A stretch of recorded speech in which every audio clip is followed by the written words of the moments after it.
అందరికీ నమస్కారం. హీరో నందమూరి బాలకృష్ణ గారికి, హీరోయిన్ అంజలి గారికి, డైరెక్టర్ శ్రీవాస్ గారికి, ప్రొడ్యూసర్, మా కో ఆర్టిస్టులకి, బాలకృష్ణ గారు అభిమానులు అందరూ వచ్చారు. వాళ్ళందరికీ నూతన సంవత్సర శుభాకాంక్షలు. సో చాలా విషయాలు ఏవీలో చూసాం, చాలా విషయాలు మన బాబాయ్ చలపతి గారు చెప్పేశారు. సో నేను మనసులో ఏం ఫీల్ అయ్యాను, ఈ సినిమా నాకు రాగానే నేను చాలా హ్యాపీ ఫీల్ అయ్యాను. ఎందుకంటే నేను తెలుగు ఫిలిం ఇండస్ట్రీలో వచ్చిన తర్వాత హీరోగా ఉన్నప్పుడు నేను అందరు హీరోలు అంటే లెజెండ్స్ అందరూ, నాగేశ్వర గారు, కృష్ణ గారు, కృష్ణరాజు గారు, సోహన్ బాబు గారితో అందరితో నేను యాక్ట్ చేశాను. Great legends. ఎన్టీఆర్ గారితో నేను చేయలే చెప్పేసి నేను బాధపడ్డాను. తర్వాత నెక్స్ట్ జనరేషన్ వచ్చింది, వాళ్ళతో కూడా నేను యాక్ట్ చేశాను. So it was a very rare combination, అంటే previous generation and the next జనరేషన్తో కూడా యాక్ట్ చేయడం. సో వెంకటేష్ గారితో, చిరంజీవి గారితో అందరితో చేశాను. సో ఎప్పుడైతే ఈ కాల్ వచ్చిందో నేను వెంటనే మా పిఏ వెంకట్రావు గారికి చెప్పాను, ఎట్టి పరిస్థితిలో ఈ సినిమాను మనం మిస్ చేయకూడదు, నేను చేయాలి. సరే క్యారెక్టర్ ఏ క్యారెక్టర్ నా తర్వాత విషయం, కానీ ఇది మటుకు మనం మిస్ చేయకూడదని చెప్పి నేను చెప్పాను. సో కథ నాకు డైరెక్టర్ గారు చెప్పారు. శ్రీవాస్ గారి మీద నాకు మంచి అభిప్రాయం, మంచి సినిమాలు మోడర్న్ లుక్తో మంచి ఒక స్టైల్తో ఆయన తీస్తారు. సో ఆయనతో వర్క్ చేయాలని చెప్పేసి నాకు అది కూడా ఒకటి మనసులో ఉంది. సో క్యారెక్టర్ నాకు చెప్పంగానే ఐ వాజ్ వెరీ హ్యాపీ, ఒక మంచి క్యారెక్టర్ చేస్తున్నాను అండ్ బాలకృష్ణ గారితో నేను యాక్ట్ చేస్తున్నాను అని చెప్పి నేను చాలా హ్యాపీగా ఫీల్ అయ్యి సెట్స్లో ఎంటర్ అయ్యాను.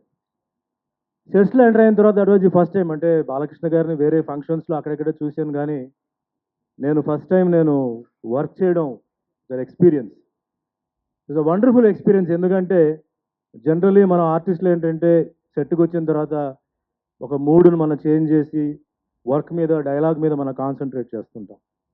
బట్ తను ఏంటంటే ఒక responsible post out of the film world, Indo American cancer ఇన్స్టిట్యూట్కి ఒక చైర్మన్గా, హిందూపూర్కి ఒక ఎమ్మెల్యేగా, అలా కాకుండా వేరే కొన్ని బిజినెస్లో కూడా ఒక బిజినెస్ మ్యాన్గా ఉంటూ తను చూపించిన కాన్సన్ట్రేషన్, తను చూపించిన వర్క్ మీద ఉన్న devotion, dedication it's a great inspiration for me. అందరికీ ఒక ఇన్స్పిరేషన్ ఇది.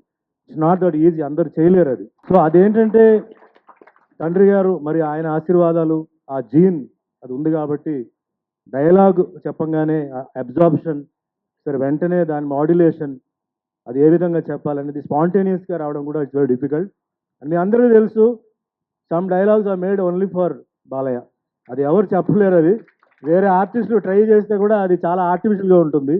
సో వెంటనే ఏంటంటే ఆయన ఎప్పుడైతే ఆ డైలాగ్ ఇస్తారో ఆయన మాడ్యులేషన్కి దాన్ని సెట్ చేసి చెప్పడం, చెప్పినప్పుడే సెట్లోనే, అంటే చెప్పినప్పుడే మనకందరికి ఏంటంటే రోమాలు లేస్తాయి. అంటే అటువంటి డైలాగులు కూడా ఉంటాయి ఈ సినిమాలో. అండ్ డెఫినెట్లీ అభిమానులు అందరికీ ఇది ఒక ఎక్స్ట్రాడినరీ పిక్చర్ అవుతుంది, ఎక్స్ట్రాడినరీ డైలాగ్స్ ఉంది అండ్ వండర్ఫుల్ స్టోరీ. అంటే ఫ్యామిలీ, దీంట్లో ఏంటంటే అందరినీ ఫ్యామిలీ మెంబర్స్ని కవర్ చేస్తున్న ఒక సబ్జెక్ట్. సో సాంగ్స్కి ఏంటంటే ఇందాక బాబాయ్ చెప్పినట్టు Anjali is there to entertain and glamour side ఉంది, కామెడీ ఉంది, విలనిజం ఉంది and it's a very new villainism. అటు పొలిటికల్ వాళ్ళని కూడా ఏంటంటే కొంచెం రెచ్చగట్టే టైప్లోనే ఉంటుంది. And overall this film is going to be a very good hit అండి. A centre, B centre, C సెంటర్లో it's going to do very well. మంచి మెసేజ్ ఉంది ఈ సినిమాలో, అంటే ఇన్ ఫ్యూచర్లో ఉన్న యూత్కి కానీ అందరికీ మంచి మెసేజ్ ఉంది. అండ్ మళ్ళీ ఒక్కసారి again before I take leave అండి, నేను రీసెంట్గా అనంతపూర్ ఫ్యాన్స్ జగన్ గారు నన్ను బెల్లారిలో బాలయ్య గారు అబ్బాయి పుట్టినరోజు నన్ను పిలిచారు. సో అక్కడ నన్ను రిసీవ్ చేసుకొని ఆ రోజు ఆ ఫంక్షన్కి వెళ్ళి మేము బ్లడ్ డొనేషన్ క్యాంప్లో ఇన్వాల్వ్ అయ్యి చిన్న చిన్న కార్యక్రమాలు చేసాం.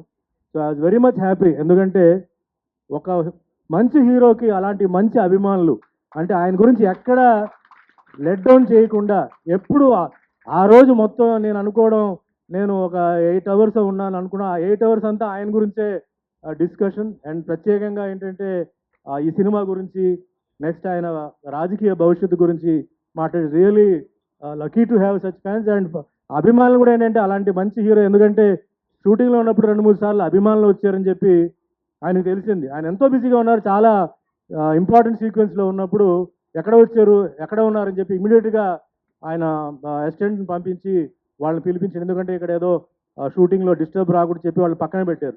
బట్ ద ఎఫెక్షన్ ఈ షోడ్, నిజంగా అభిమానులు అందరూ అలాంటి ఒక హీరో మీకు ఉండడం కూడా చాలా అదృష్టం. సో మనస్ఫూర్తిగా ఆయన ఇంకా ఉన్నత స్థాయికి ఎదగాలి. అటు రాజకీయంలో ఏంటంటే ఎంతోమందికి ఆయన ఉపయోగపడాలి. సినిమా ఇండస్ట్రీలో కూడా ఫ్యూచర్లో ఒక యాక్టరే కాదు, ఒక మంచి డైరెక్టర్ అవ్వాలని చెప్పి కూడా నేను మనస్ఫూర్తిగా బ్లెస్సింగ్స్ చెప్తూ, ఈ అవకాశం ఇచ్చినందుకు మరోసారి హీరో బాలకృష్ణ గారికి, ప్రొడ్యూసర్కి, డైరెక్టర్కి ధన్యవాదాలు చెప్తూ సెలవు తీసుకుంటున్నాను. థ్యాంక్ యూ అండి.